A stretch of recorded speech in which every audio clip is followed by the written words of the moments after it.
So this is literary analysis on Thoreau's Walden.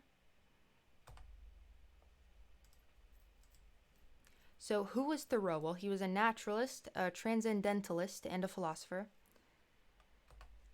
And the one of the critical articles that I chose was Lessons from Walden from Gale Literature Research Center. It was a review by Geoff Wisner, and he read Lessons from Walden by Bob Peppermint Taylor. And Bob Peppermint Taylor focused on more of the moral and political meanings from Walden, which was kind of funny in a way because Thoreau was not a political leader and was not up to date with politics. He did not like politics. He didn't want any part of politics, which made Taylor's focus very interesting, talking about the moral and political meanings of Walden.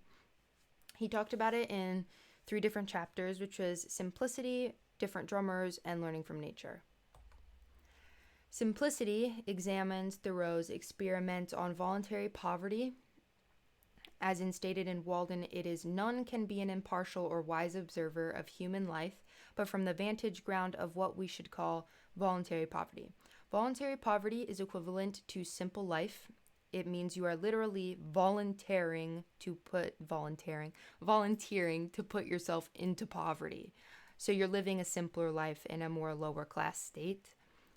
This is considered as like freeing oneself from the quiet desperation that rules most lives. And Thoreau taught freedom since he had so little of it in his community. And he stated this. He said that he wanted to teach people freedom because his community had so little of it.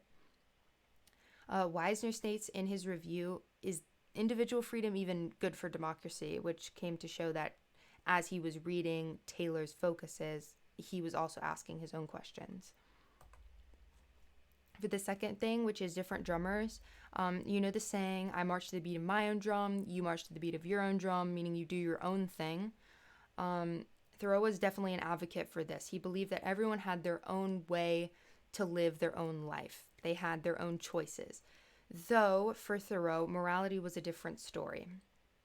He believed that once you found your moral path, you could not change it. It was locked in. That moral path will be with you forever, meaning that if you decide to go Christian, you cannot turn Catholic. You have to stay Christian. Like, that is your complete morality. As for learning from nature, which is the 3rd chapter, Thoreau was conflicted about this. He did not understand the comparison to nature in the moral life. He didn't understand what it had to do with his moral life. Then he came to describe that, nature, she must be overcome. And he stated that in Walden. He said that nature is a moral teacher of the greatest power. So knowing all of these 3 chapters now, let's relate it back to democracy and freedom, as Taylor said. He stated that people like Plato and Jonathan Franzen told that free citizens in a democracy may abandon conventional morality and indulge themselves in pleasure materialism. So conventional morality is the second step to moral development. This tells you your right from your wrong, which means that you'll abandon your right from your wrong if you are free in a democracy. They said that if you are free in a democracy, like, you will abandon your right from your wrong, or you may abandon your right from your wrong. And as for what materialism is, that is like holding your comfort and your possessions higher than your spiritual values. So I would prefer to look like this, I would prefer to have this, than not have these things and be more loyal to my spiritual values.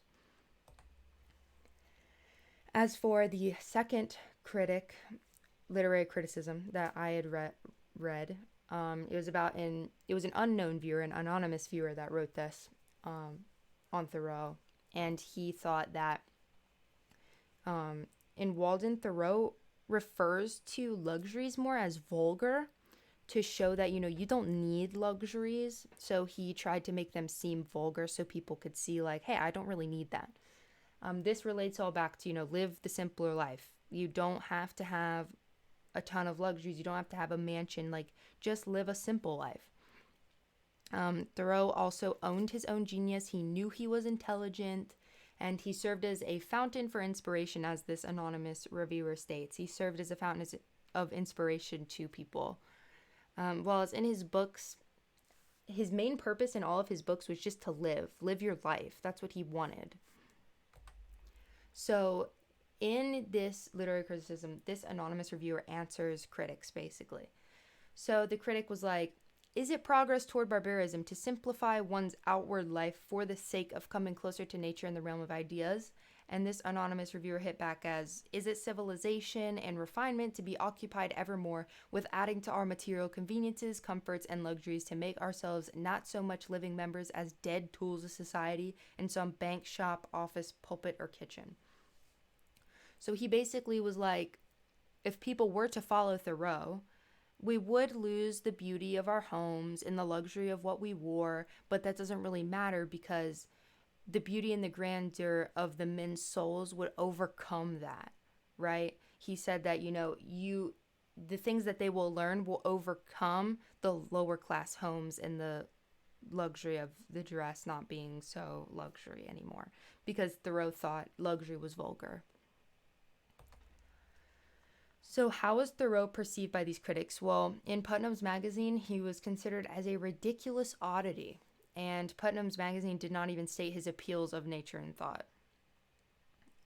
Though some people actually did like his originalities and views on natural objects, and the anonymous viewer definitely liked him as a person and thought that Mr. Thoreau's attitude is that while he is no religionist, he is practical in the regard to material economics.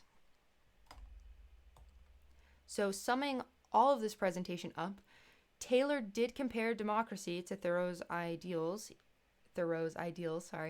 even though that it was difficult because he was not a political person and he did not believe in political values. He had wanted no part of that, but Taylor decided to compare some of his writings in Walden to democracy and freedom, and he did do that.